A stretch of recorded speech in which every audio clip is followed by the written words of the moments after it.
It's episode 3 of season 2, Fame and Money, where we talk a little bit of dirt, but a lot of business and some biz news about all the celebrities out there trying to get more money, get more problems, something like that. I don't know, I'm very white. But I am drinking a very dark martini down here at Chicago Martini Bar in downtown Springfield, Massachusetts. We're filming on location. We have a huge budget for vodka, and let's just start it off. Every episode this season, we're talking about celebpreneurs, those celebrity entrepreneurs making big money, big bucks. You can follow us on Facebook or on Twitter. You can tweet me at Fame and Money TV and talk about celebpreneurs. By the end of today's episode, we'll get to the celebpreneur of the week, and I might finish this martini, or a dozen. And before that, let's talk about everything going on with celebrities. There's a lot of information out there. I'm always looking online on this fancy-dancy laptop that actually isn't very fancy at all, and if anyone wants to underwrite the show, they can buy me a new laptop and a case of 3 Olives vodka. Until then, I'm looking right now on toofab.com. That's TOOfab.com for only the most fabulous people that are talking about celebrities. And no shocker here, it says Beyonce is beautiful. Like we didn't know that. She was named the world's most beautiful woman in 2012 by People magazine. And why are we talking about Beyonce? Yes, she's beautiful, and she had a baby, and she's married to Jay-Z, and all kinds of exciting stuff. Not just that, but she's raking in a ton of dough. She's a 30-year-old who's making a lot more money than every single person tuning into Fame and Money today. And, you know, she says the best thing about having a daughter is continuing her legacy. And part of that legacy, I'm sure, will be the financial legacy. And Beyonce's always been known for her style. Back in 2004, she started her own clothing line, House of Darion. Now, her mother always made all the costumes for Destiny's Child and was like their fashionista, and it kind of grew on Beyonce, and she started her own business. House of Darion has become hugely popular. She made a lot of money off that, and Beyonce even, you know, plugged on things like Oprah and the Tyra Banks Show, and she's part of that community of women helping women like Oprah and Tyra, who are also young African-American female entrepreneurs, and she's really blown up. Of course, Jay-Z, we won't even go there. He's got a ton of dough too. But this year, Beyonce named the most beautiful women of 2012, and I'm sure her baby will be making that list in no time. This just in.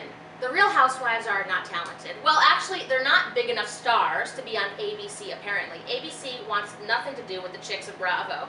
You know, Dancing with the Stars has had plenty of A, B, C, D-list celebrities, but apparently the Real Housewives aren't even up to D-list. Don't tell them that. They're going to be very upset and probably create 3 or 4 more seasons of crying and wailing and drinking and rehab just because ABC doesn't want them on the show. Taylor Armstrong from The Real Housewives applied to be on Dancing with the Stars, and they turned her down. Now, part of what people are talking about is that they're not family-friendly enough, that The Real Housewives are just a little too trashy, a little too dirty to be on Dancing with the Stars.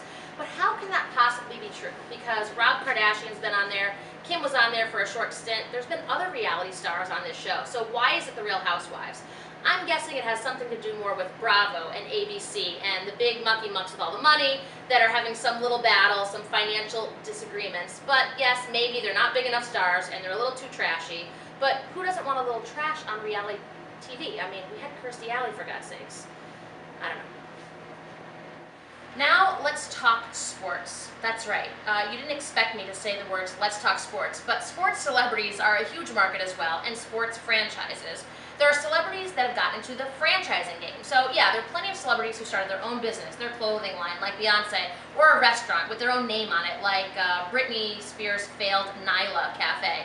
But there are also celebrities who are smart and play it a little bit safer and go into franchises.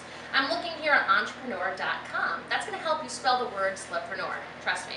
And we're looking at some Hall of Famers, some sports celebrities who got into the franchise of a business that was already in existence and raked in some dough for that.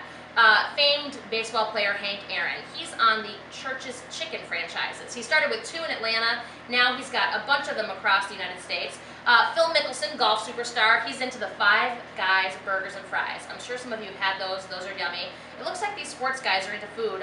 There's also Karen Butler, who's from the basketball world, who has 6 Burger Kings. So there's these celebrities that are hopping on the bandwagon, and these healthy, right, strapping guys who played sports getting into the burger business and the fried chicken business, they're gaining money off other people's fat and their sloth, and the police are after me now. I don't know if you can hear that siren, but we're going to have to change locations. We're going to have to just stop for just a second, okay?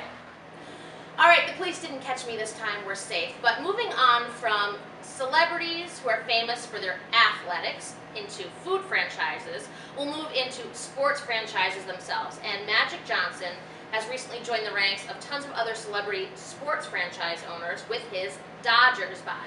I actually know that the Dodgers play baseball. I know a little bit about sports, and it doesn't matter what kind of fan you are, what sport, you know that these celebrities are raking in the dough. When you can afford a team or a piece of a team, you're making a lot of money. Magic Johnson here, according to the Huffington Post, is expected to become the latest celebrity to own a sports team after he and other investors decided to buy the Los Angeles Dodgers for $2 billion.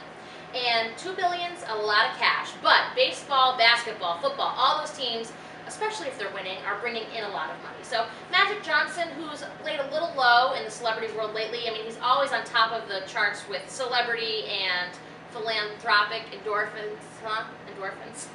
Hold on. I can't spell a few words. One of them is celebritors, but another one is philanthropic. That's right. Philanthropic endorsements. Anyway, I have no idea what I'm saying anymore because this is my third drink. All I know is the police didn't get me, and Magic Johnson's got a lot of money. And if you didn't know, Jay-Z has his hand in the New Jersey Nets. The rapper and impresario bought a reported $1 million to $1.5 million stake in the NBA's New Jersey Nets in 2005 that's now worth more than $4 million. So these deals can really pay off. These celebrity entrepreneurs who are out there making more money on top of more money, not only do they have their own private business with their name, their individual branding, their creative spark as part of it, but they're also buying into companies and industries that have had a successful run, or they're taking the advice of people that already know what they're doing. So they're giving their money to it. They're probably not giving that much of their time. They've got their own publicity people, financial advisors that are, looking into it, making sure it's the right thing for them, and they're making bank off of it. Jay-Z's supposedly supposed to help design uniforms and open the arena with a series of concerts, which of course doubles the bang for the buck because people get to hear his music, and he also has this investment that's growing and growing with the New Jersey Nets. Before I move on completely from celebrities and franchising, let's talk about a few that have different kinds of franchises that you might not expect. Tennis superstars Venus and Serena Williams, they've got a stake in Jamba Juice in the District of Columbia in Maryland. Jamba Juice is actually in New York City. I've seen it other places. They're kind of concentrated below the Mason-Dixon line. This is according to franchisechatter.com. Singer Jimmy Buffett, Krispy Kreme, I guess that kind of makes sense because, when you get high, you might need a donut. Partners Kevin Falk of the New England Patriots and some other guys from the New York Giants, the NBA Washington Wizards, Don Edwards of NFL's Kansas City Chiefs, and NFL Hall of Famer Marcus Allen have Burger King restaurants. There's something with sports and Burger King. We talked about Hank Aaron and some other sports guys, but what about rappers? What do you think they're into? Also, burgers. Kanye West has some money in Fat Burger, which is out of Chicago, and Magic Johnson also has some money in Burger King. So these singers, these tennis stars, they're all into food and beverage. I guess that's big money for these celebrities, and we'll see how it changes and trends over the next couple months and the coming years. The economy's been kind of bad, so burgers, pretty good deal, right? You go and get a $4 burger, that satisfies your lunch craving. It's not a huge hole in your pocket. It's not high fashion. It's not, the most expensive car in the block. These guys who have a lot of money and they're driving Bentleys and they've got all their big money and investments, they're investing in these little burger chains, which aren't so little, but it's something that the everyday American can literally bite into with their money and their mouth, and these celebrities are making big bank off of it. You tell me who you know about, who you are concerned about, thinking about, that's a celebpreneur. Maybe they're in burgers, maybe they're in something else. You can tweet me at FameandMoneyTV. You can follow us on Facebook, and if you go to the Businewschannel.com, you might even be able to buy me a drink. Do we have that hooked up yet? PayPal or something? And finally, we are here.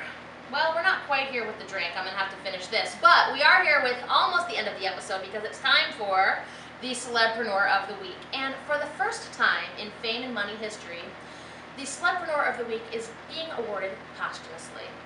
You might be surprised to know who is got some interesting money tied up in franchises as well as other investments with celebrity entrepreneurial endeavors.